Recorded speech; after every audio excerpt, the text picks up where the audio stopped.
ሰፈራችን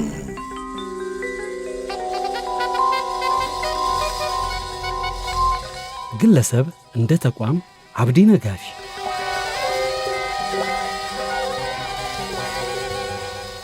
ጤና ይስጥልኝ ክቡራትና ክቡራን አድማጮቻችን ታሪክን በወረቀትና በመጽሐፍ ከመሰነድ ባሻገር በቁስ በቅርጽና በምስል ጠብቆ ማቆየት የአንድን ትውልድ ማንነት ለቀጣዩ ትውልድ ለማስተላለፍ የሚያገለግል ዋነኛው መንገድ ነው። አብዛኛውን ጊዜ ቅርሶች በመንግሥት ሙዚየሞችና በትላልቅ ተቋማት ውስጥ ብቻ የሚገኙ ይመስለናል። ነገር ግን ከነዚህ ተቋማት በተጨማሪ በቤታቸውና በግል ጥረታቸው ታሪካዊ ቅርሶችን በማሰባሰብ ለሀገር ትልቅ ውለታ የሚውሉ በርካቶች ናቸው። እነዚህ ግለሰቦች የጥንት የጽሑፍ መረጃዎችን፣ ብርቅዬ ሜዳሊያዎችን፣ የሙዚቃ ሸክላዎችንና ልዩ ልዩ ታሪካዊ ቁሳቁሶችን በግል ጥረታቸው በማሰባሰብ የሚታወቁ የዘርፉ አምባሳደሮች ናቸው።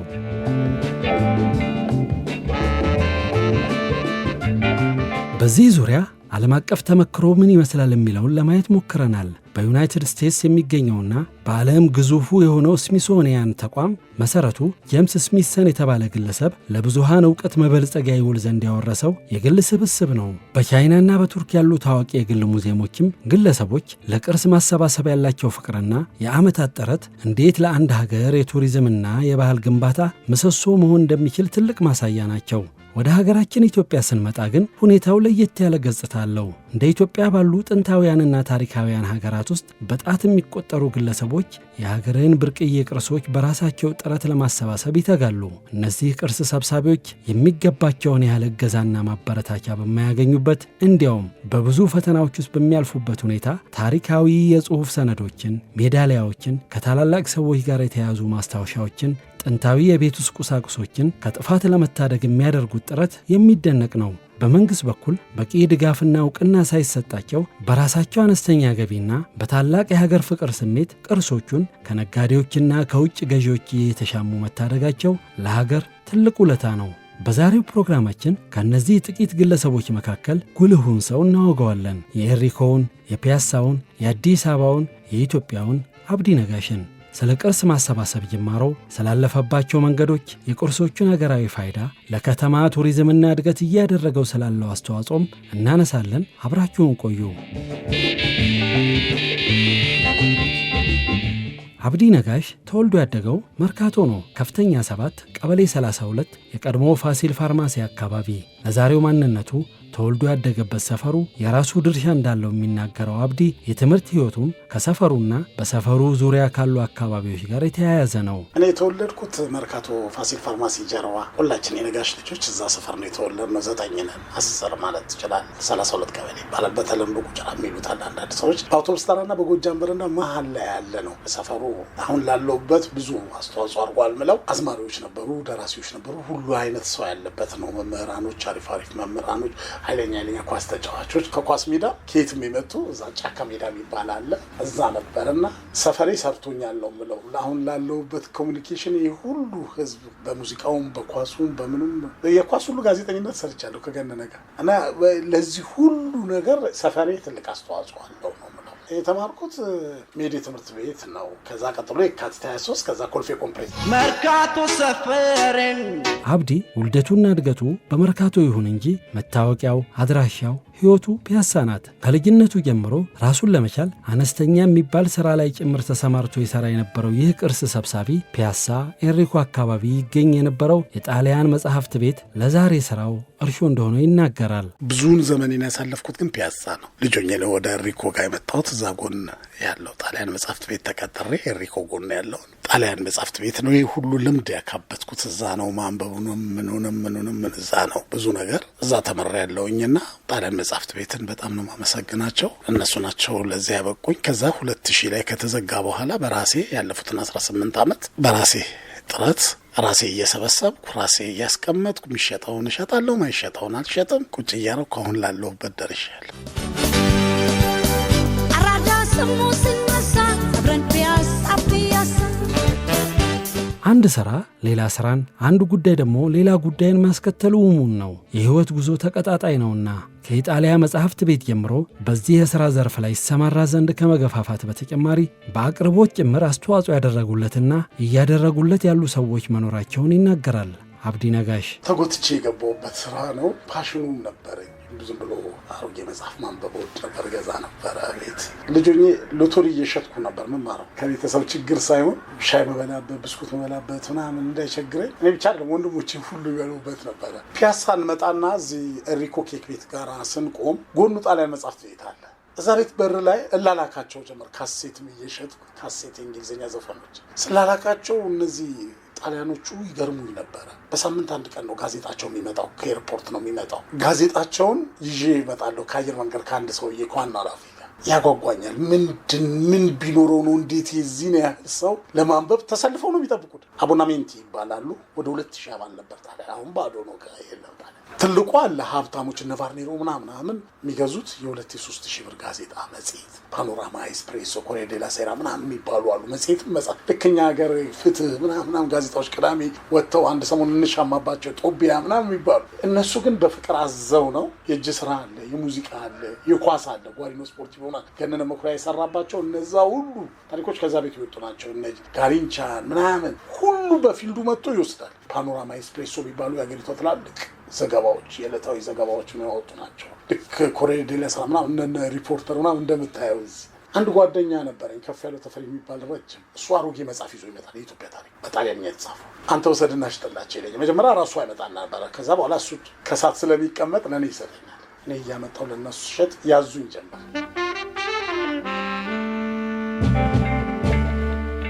ያለው ተፈሪ ጣሊያን መጽሐፍት ቤት ይመጣና ይሄ መልህ እንግዲህ ዛሬ 25-26 ዓመት አካባቢ 1990 አካባቢ ነው። 87-88 ላይም ልጁን አውቀዋለሁና ይመጣና አሮጌ መጽሐፍ ከየቤቱ ይዞ ይመጣና ልጁን ለየት የሚያደርገው ለሚመለከተው ሰው ነው የሚሸጠው። ይሄ መጽሐፍ ከሌ ይፈልጉታል ብሎ በየቤታቸው ነው እየሄደ የሚሸጠው። ሲገዛም እንደዚሁ ከትላልቅ ሰዎች ቤት ነው እና 90% የታሪክ መጽሐፎች ነው የሚሸጠው የሚሰበስበው። ነጭ የጻፈው፣ ጥቁር የጻፈው፣ በጣሊያንኛ፣ በፈረንሳይኛ፣ በጀርመንኛ በምንም የተጻፉትን ያገኛል። ለሚመለከተው ሰው ወስዶ ይሸጣል። ፈረንሳይ ኤምባሲ ልታገኘው ትችላለህ። ጣሊያን ኤምባሲ ልታገኘው ትችላለህ። በር ላይ ቆሞ ሰው ሲጠብቅ እነሱ የሚገኙበት ቦታ የተለያዩ ቋንቋ መጽሐፎችን ባገኘው አይነት የሚፈልግ የሚመለከታቸው ሰዎች የሚሸጥ ሰው ነው። እሱ ነበር ይዞኝ ይዞር ነበር በየቤቱ። ብዙ ሰው ቤት ይዞኝ ሄደዋል እና ብዙ ሰዎችንም አስተዋውቆኛል። እሱ ከዛ ታሞ ወዲያው እሱ ሲያርፍ ያንን ነገር የማስቀጠል ነገር ነው ያረኩት እና ከፍ ያለው ተፈሪ ለዚህ አመሰግነዋለሁ። ወደ ታሪክ መጽሐፍ እንደገባ ጣሊያን መጽሐፍት ቤት ነው እየመጣ ይህን መጽሐፍ ብታገኝ ይህን ነገር ብታገኝ ለከሌ ትሸጣለህ የሚለውን ነገር ይዞኝ ይዞራል እና ይህንን የዛሬ 30 ዓመት አካባቢ ነው 33-32 ዓመት አካባቢ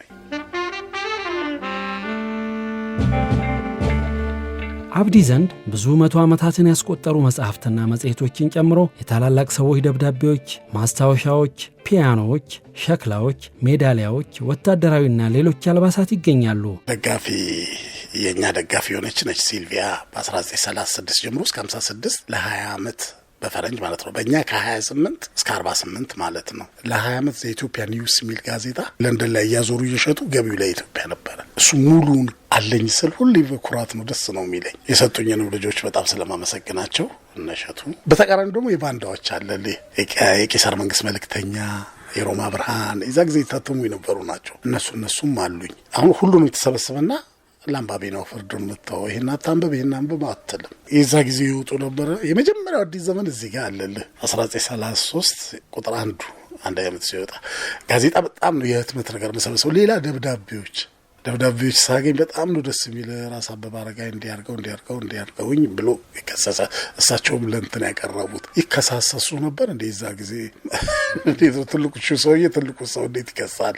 አንዳንዶቹ ዋስ የጠሩበት እኔ ከሌ እንዲህ ቦታ ስለገዛ ግማሹ ብር ዋስ ሆኜዋለሁ የሚል እንዳልካቸው መኮንን እንደሱ ታገኛለህ። ዋሴ እንዳልካቸው መኮንን እኮ ነው የሚለው ታውቃለህ። ከሰፈሪያ ቮልስ ገዝቶ እንደሱ አይነት ደብዳቤ ስታገኝ ትደነግጣለህ። እና በእጅ የተጻፈ ነው ማህተም ያለው ፊልም ሰርቲፊኬቶች ታገኛለህ። ድሮ ሰዎች የተሰጣቸው 1930 ውስጥ ምናምን ይሄ ቀደም ያለም ታገኛለህ። አንዳንድ የጋብቻ አሁን እዛ ጋር አይተው ከሆነ መንግስቱ ነይና ግርማሜ ነው ያገቡበት አንድ ካርድ በአንድ ቀን ነው ያገቡት። እና እነሱ እንደሱ አይነት ነገሮች መሰብሰብ ደስ ይለኛል። እና ከህትመትም ነው በእጅም የተጻፉም አለባቸው። አንዳንዶቹ ፎቶ ፎቶ የሌለኝ አይነት ፎቶ የለም። በጣም ነው ደስ የሚለኝ ፎቶ መሰብሰብ። ፎቶ በጣም ብዙ ነው ያለኝ፣ በጣም ብዙ። ንጉሱ የወጡ የገቡበት ሀገር በሙሉ እስከ 1970 የደርግም የተወሰነ አለኝ። አሁን የዋሃቶችም አለኝ። ፒያኖ መጥተው ማንም ፈረንጅ ፐርፎርም ያደርግልሃል። እዚህ ቁጭ ብለህ ይጫወትልሃል። 3 ነው የሚመጡ፣ አንዱ ፒያኖ ይጫወታል፣ 2 ሸክላ ሲመርጡ ምናምን ሸክላ ሲገዙ ምናምን ነገር ነው። በጣም የሚጥሙኝን እየቀረስኩ ኢንስታግራም ላይ ለቃለሁ። ብዙ ጊዜ ኢንስታግራም ላይ ነው ብዙ ባተኩረው። አንዳንዴ ፌስቡክ ላይም ለቃቸዋለሁ። አሁን አይተህ ይሆናል ነጋሽ ባህታ፣ ጌታቸው ጋዲሳ ዘፋኞች የተለያዩ መጥተው ሲዘፍኑ ቀርጬ በፌስቡክም ለቅቄዋለሁ። ግን ብዙ ጊዜ ኢንስታግራም ላይ ነው ማጨነው። ሌላ ደግሞ 2 ወር ምናምን ጠበቀና ሙዚቃ አርቲስቶች ይመጡና ሰዎች ይመጡና እንዲዝናኑ እሑድ ከሰዓት 10 ሰዓት ላይ በ2 ወር አንዴ እንደሱ አደርጋለሁኝ በፊትም። አሁን ግን እዚህ በወርም ላደርግ እችላለሁኝ። እዚህ የሚመች ቦታ ነው።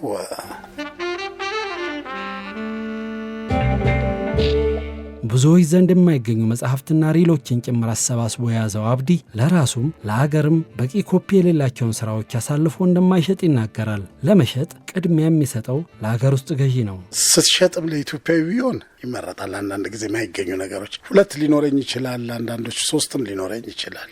አንዳንድ ነገር ስትሸጠው በቃ አላስተኛ የሚልህ ነገር አለ። ገንዘቡንም ይዘው አላስተኛ ይልሃል። ለምን ሸጥኩት፣ ለምን ለከሌ ያልሞከርኩ ምናምን ትላለህ። ቅርብህ እንዲሆን ከመፈለግ ነው። አንድ ሰው ለጥናት ቢፈልግ ከሌ ቤት ሂድ ከሌ እኮ አለው ምናምን ለማለትም ነው። የሚሸጥላቸው ሰዎች አሉ። በፊት ይህንን ነገር ሳገኝ 2 ኮፒ ከሆነ አንዱን ልሸጠው እችላለሁ። ግን ብዙ ጊዜ ገንዘብ ካለኝ ቢቀመጥ ምንም ችግር የለውም ነው። ብዙም አልስገበገብለትም። ምክንያቱም ገንዘብ እንደሆነ አውቃለሁ። ማንም ሰዓት ማንም ሊገዛህ ይችላል።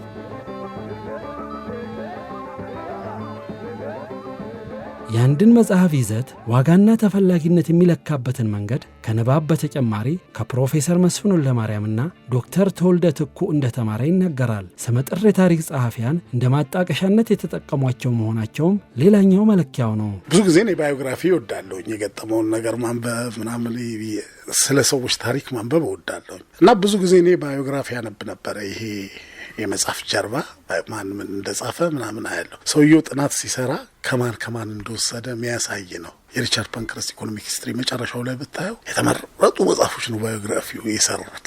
ከምን እንደሰሩት ይገባሃል። እነዛ መጽሐፎች ሳገኝ ቆም ብዬ አስባለሁ። የምችለውን ያህል እመረምራለሁ። ያቃተኝን ለሚያውቅ ሰው ደውዬ እጠይቃለሁ። እከሌን አገኘው እኮ ጉስታቮ ቢያንኪ ያገኘው፣ ቼኪን አገኘው፣ ካርሎ ኮንቲሮሲን ያገኘውኝ እንትና ምን ሚለው አገኘህ ይሉሃል። እንደዚህ እሱ እኮ እንዲህ የጻፈ ነው። አንተም ኢንተርኔት ላይ ገብተህ ቼክ ስታደርግ በጣም እንትን የላቀ ይሆናል። የምትችለውን ታነባለህ፣ ማትችለውን ትጠይቃለህ። እንደሱ ነው እኔ የምሰበስበው ብዙ ጊዜ።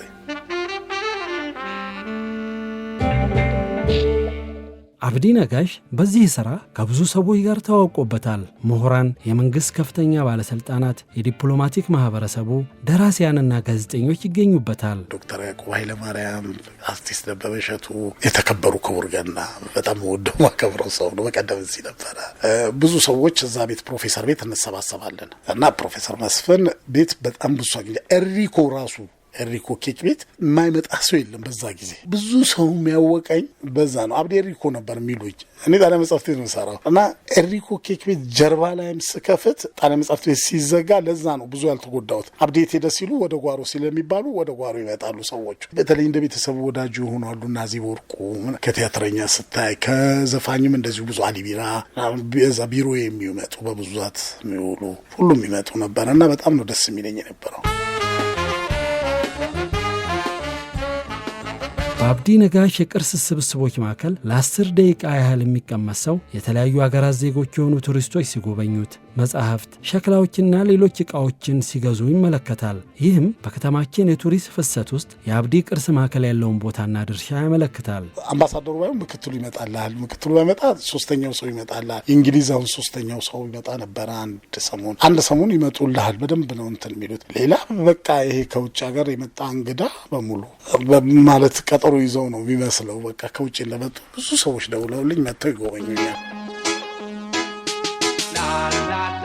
አብዲ ቅርስ የማሰባሰብ ሥራውን እንደ መኖሪያ ሳይሆን እንደ አገር ቅርስን የመጠበቅና የመታደግ ኃላፊነት አድርጎ እንደሚወስደውም ይገልጻል። አሁን እኮ ስዕል እኮ 2-3 ሚሊዮን የሚገዛ ሰው ካለ በጣም ደስ ይልሃል። አበሻዎች አሁን እኮ መጽሐፍ እኮ 20-30 ሺህ ብር እንደ ኖርማል የሚገዙ ወጣቶች አሉ። ትንሽ ይሄ ሞባይል እንትኑ ቢቀንሰው የሽያጩ ነገር ቢቀንሰው ግን አሉ አንባቢዎች ጠጣር ሙባሪዎች ለትውልድ የሚያስቀምጡ ለልጅ ልጆቻቸው የሚያስቀምጡ ሰዎች አሉ። ገንዘቡ እዚህ ቦታ ቢቀመጥ የሚሉ እሱ ያረካኛል። በጣም ነው ደስ የሚለኝ። እና እነዚህ ሰዎች እንደ ኩያ ምን አይደለም እነሱ ከሞቱ እኮ 100 200 ዓመት ምናምን 300 ዓመት ይሆናቸው ነው። አንዳንድ መጽሐፎች ተደነገጣለህ። 16 30 የተጻፈ መጽሐፍ አግኝተህ እንዴት ነው የምትሸጠው? ሰው ትለምናለህ እንጂ ካልሆነም አንድ ዘመድ ጋር ማስያዝ ትችላለህ። እዚህ ሀገር ስለሆነ እንጂ ሌላ ሀገር እኮ ማስያዝም ትችላለህ።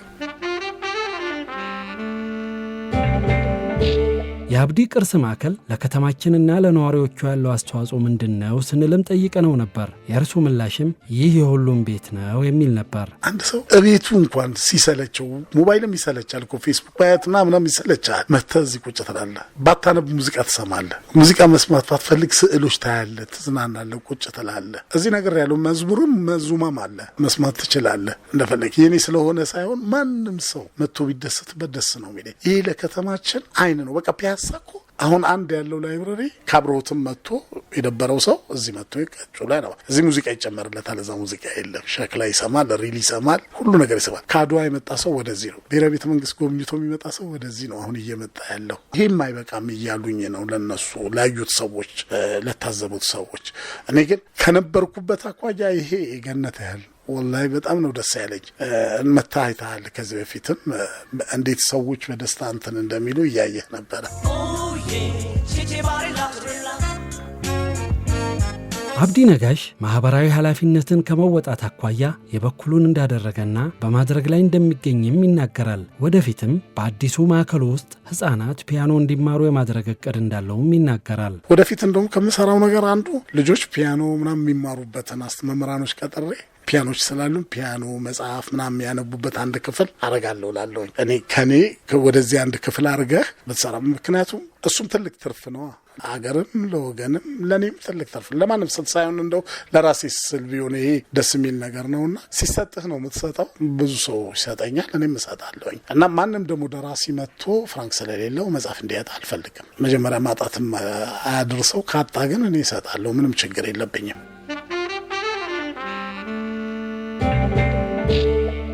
ከፒያሳ ኤንሪኮ አካባቢ አነስተኛ የሥራ ቦታ የተነሳው አብዲ የተለያዩ መንገዶችን ተጉዞ እዚህ የደረሰ ሲሆን በቅርቡ ማዕከሉ የተሻለ ቁመና ላይ እንዲገኝ የሚያስችለው ታሪካዊ ቤት ተሰጥቶታል። ቤቱ እነ አጤ ኃይለ ሥላሴና ልጅ ኢያሱ የተማሩበት፣ የአጤ ሚኒሊክ አማካሪ የነበረው አልፍሬድ ኢልግና ከፋሺስት ወረራ በኋላ የኢትዮጵያ የውጭ ጉዳይ ሚኒስትር የነበሩት ሎሬንዞ ታዕዛዝ የኖሩበት ነው። ጣሊያ መጽሐፍት ቤት ልክ ሲዘጋ በሩ ላይ በትንሽ ሳጥን መጽሐፍ ነበሮች። እሱ ላይ ነበር የምሰራው። በኋላ ግን ምግብ ቤቱ ሰው እየበዛ ይሄ ፒሳ ዲ ናፖሊ የሆነ ጓደኛዬ ነው የገዛው፣ ታምራት የሚባል። ከዛ ወደ ጓሮ ሄድኩኝና ተከራየሁ ግቢ ውስጥ፣ ተስፋ ማህበር ግቢ ውስጥ። እዛ እያለው ደግሞ ይፈርሳል ተባለ። የዛሬ 6-5 ዓመት ምናልባት ፕሮፌሰር መስፍን የመጨረሻው ፖስቱ እሱ ነው። የልጄን ቤት አፈረሳችሁ ምናምን የሚለው ጠቅላይ ሚኒስትሩም ሰምተው የዛ ጊዜ እንጦጦ ሰጥተውኝ ነበረ። እንጦጦ አልተመቸኝም ነበር። ወደዛ የምታውቃቸው ሰዎች ወደዛ ሊመጡልህ የሚችሉ አይደሉም ብዙ ሰዎች።